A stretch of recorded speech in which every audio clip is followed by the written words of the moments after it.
This is long as fuck but it as pretty cute. October of 2016 I matched with a guy on Tinder. He looked like a super serious security guard in his pics, but he was cute as fuck and I figured he'd probably be a good time if he loosened up. So we exchange numbers, and he still seems super serious over text. He asks me to go to a networking event with him later that night, and I accept. He tells me to wear red, and now I am more interested in serious security guard guy. So I am out shopping for a red dress when my iPhone runs out of data. I can't receive messages unless I am connected to Wi-Fi. I find the perfect red outfit, head home, and ask him what time the networking event is at and what time we'd be meeting up. I never get a response from him, even once I am connected to Wi-Fi. I then come to the assumption that serious security guard found another date and ditched me. The next day I receive a text from him that says, "How are you?"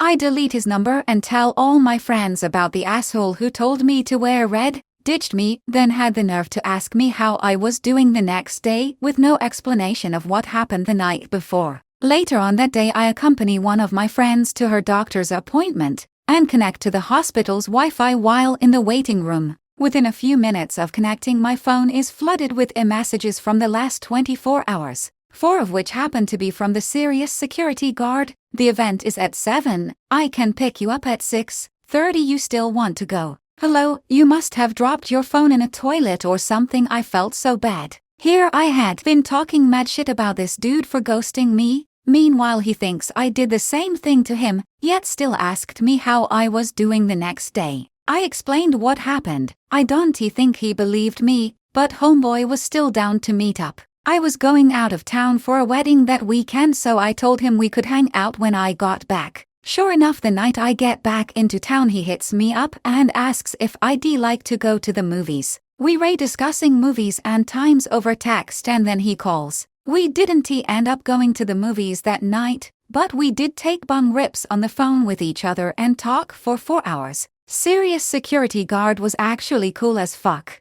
The next night we decide to meet up at a coffee shop at 9 p.m. for open mic night. I get to the coffee shop, and he is way less serious looking than his pictures. Open mic night started at 6 and ended 2 hours ago, so we decide to take our drinks and go listen to music and smoke in his car. We sat in his car talking until 7 a.m. the next morning, and have pretty much been in love ever since. On November 17th, it was a year